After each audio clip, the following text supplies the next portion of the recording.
Hello everyone, it's Helen here and thank you for joining me today. So it is day 7 of my 12 days of Christmas, and today I have a really cool and really easy make to make with you guys today. So I have an example here.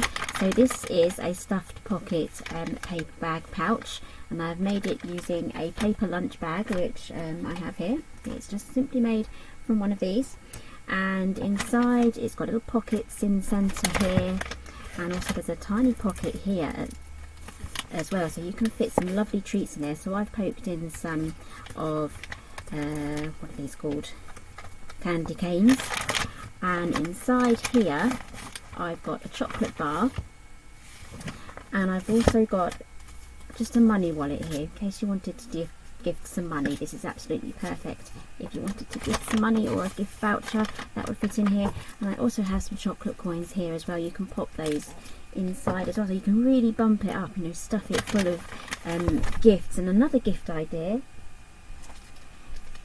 anything flat really would fit inside here, so you can put some hot chocolate pouches in there as well. So let's get on with how to make this. So you're going to be needing a paper lunch bag, and I'll be moving on to the paper collection in a moment. So you can take these off or you can leave these on, it's up to you. So basically just go downwards and then on the bottom bit go upwards. So I got my lunch bags from Amazon, but this is something that I class as a craft room staple for me. I always have this sort of paper bag in my stash. I always do, because I can just turn to these and make something out of these really quickly. Right, so we have this flap here now, so we're going to cut off this end here to create like an open pocket. So grab your paper trimmer,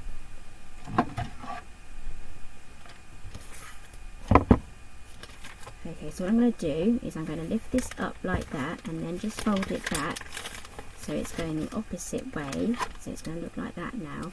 And then I'm going to feed this through on my guillotine here, and all I'm going to do is just trim off just the end here. So what I've done now is, if we bend this back to how it was, we have an open pocket here. So I'm going to do some fancy gluing now. So I'm going to be using Cosmic Shimmer today. I'm just going to glue this flap down first, just like so. And then we have some little flaps here that we need to glue in place. So I'm going to glue down these outer flaps first, these little triangular things. Now sometimes these don't get cut so that they're loose. Sometimes when you cut them they kind of stay in place, so don't worry about it if that has happened. You can just leave it as it is. Okay, so that's the outer section done, and then we have this funny section here.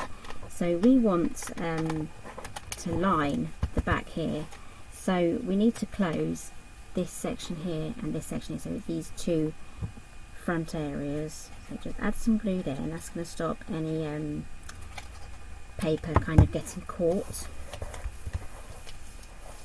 Okay, so now we have this pocket here, and if you notice we have this flap here and then this section here that comes out. So when we slide our piece of paper in, we're going to go on top of that little area, just so that it makes a fully functioning pocket and nothing's going to get snagged. So let's move on to the papers that I've used. So I'm using a digital collection. It's from Nitwit Collections.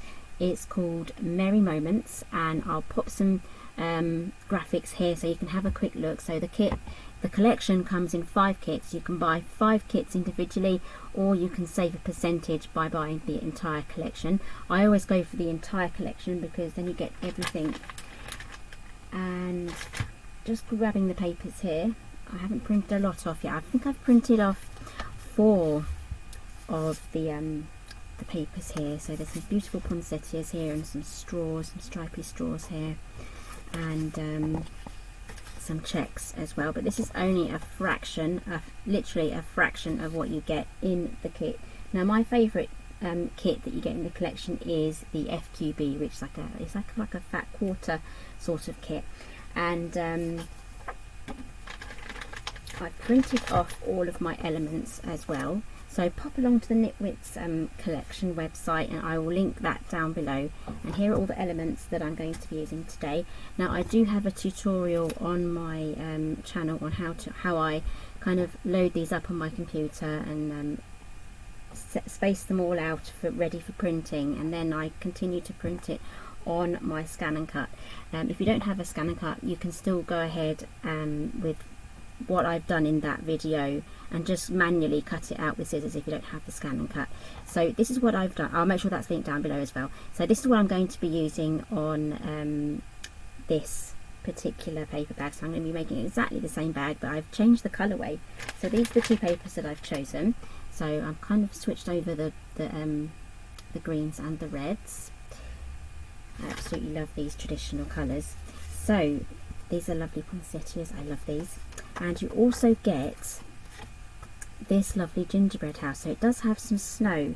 I did trim the snow bits off, so it does come out to the either end, but to fit it inside the bag I have trimmed off the snow banks there. And the beauty about using a digital collection is that you can actually resize these and have them small. You can have tiny little houses, you can have a really big one like I have here, and these trees are actually digitally the same size, but I've printed them out in 3 different sizes, and I've gone for the stars as well, and the quality of these images are really good. So you can actually, you know, print these out quite large without losing the quality of the print. So let's get this all glued down now. So I'm going to move these aside because I don't really want to kind of lose any bits. So I'm not going to give you any sizes for this paper bag, because you're going to have your own paper bags, especially if you have them in your stash as well. So what I've done is I've just measured it round so that I would have an 1/8 of an inch border all around, and as you can see it goes a little bit down below this line, this top line here, so it's going to go inside. And I'll do a practice dry run first just to show you what I'm going to be doing. So I said earlier we had these weird things here. So when we glue this in, we need to put this in above that fan section. It's kind of like a divider section, so that goes in there. So we have all the awkward bits behind, and then we have a lovely smooth pocket on the inside. So that is the plan. So let's get that glued in. Where's my glue? Here it is. I always put it down and lose it. I'm either losing it or leaving the lid off it. I'm going to go all the way around the edges.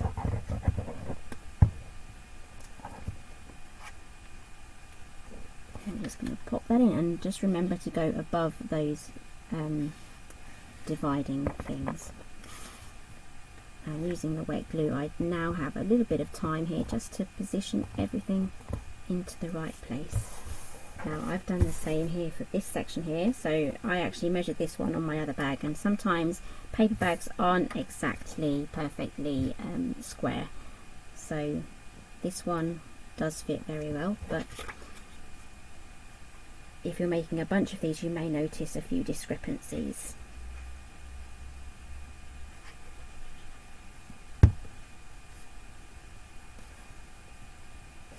Okay, so I like to match up my paper patterns with more busy, like full like flowers and a print like this, and then I like to match it with a plainer print, slightly different. It really these two patterns really complement each other.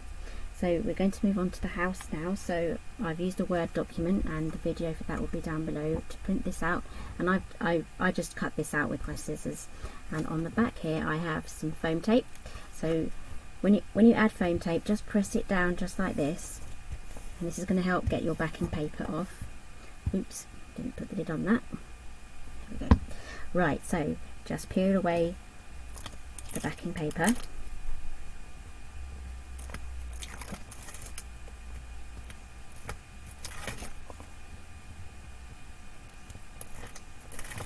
There we go, oh, it's stuck to me now.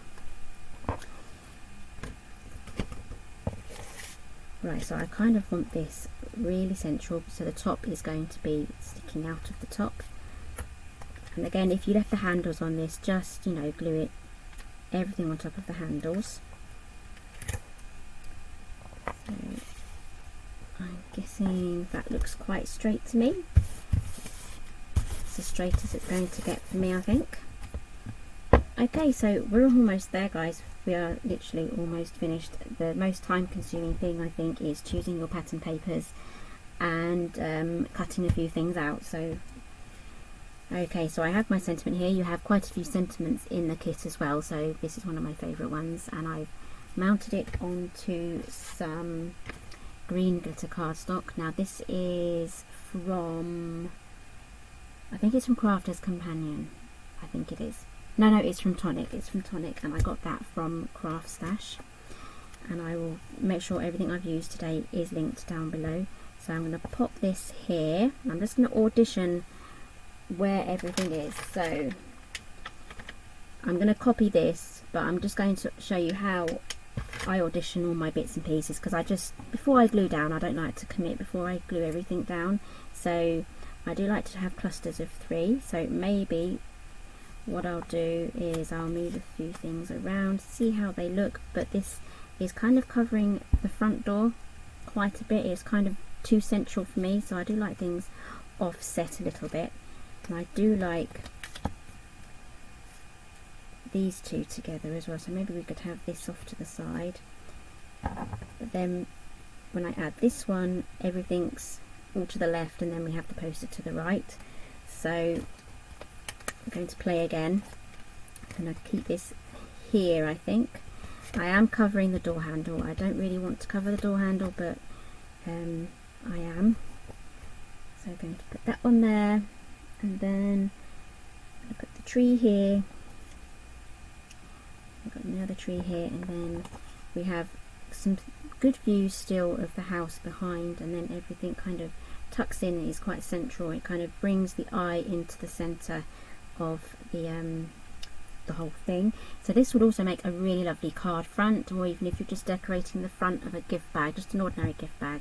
So I just love this. This is probably one of my favorite bits of crafting, is arranging and making it look, you know, really pretty. So in my head, take a snapshot, or you can even take a photo of your on your camera before you kind of take it all apart, because you're gonna have to take it all apart to glue it all back into place. That's the only problem. Yeah, so take a photo if you don't think that you're going to remember how it goes back together. So I'm just going to use some more foam pads now. I'm only going to stick these on the bottom half, press these down. It really helps getting the backing paper off.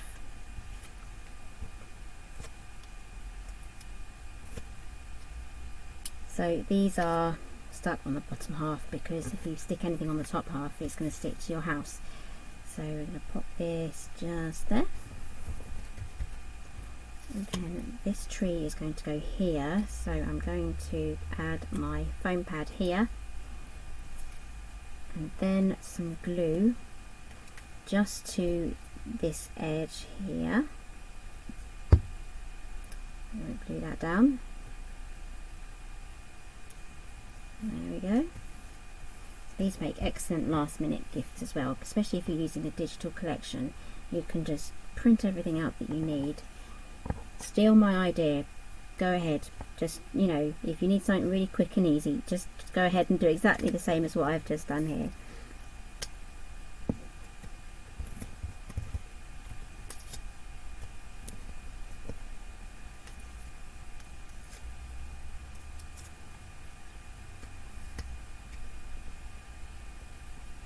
Okay, and there's another tree. And if anything does kind of go with the sticky bit here, if that kind of goes over the edge, just add a bit of the anti-static powder from your puff thing. I can never get the name of it. Let me show you. Here we go. What you use for heat embossing. It's the embossing buddy sort of powder thing. Just pop that on the back of your pad, and then it will stop it sticking to the back section. Right, so this is the last tree. Almost there, guys. Super quick and easy this one is.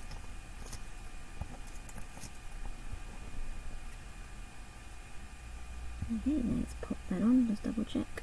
I'm going to put this one down a bit lower. It really adds to the dimension of the whole project, just staggering the heights of the trees and the actual where the bases are. So the last thing I need to do now, or one of the last things, is just decide where my stars are going to go. So I'm just going to add a dab of glue just on the top of each one.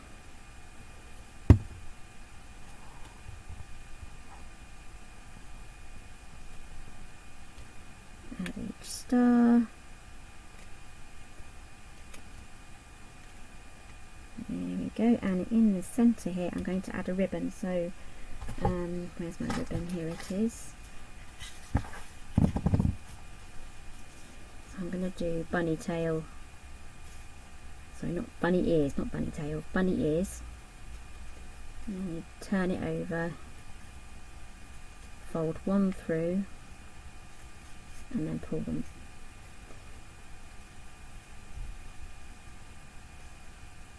And then I resize by holding the centre there and just pulling tight just to get the right shape. And I'd say that's the right size, so grab some scissors.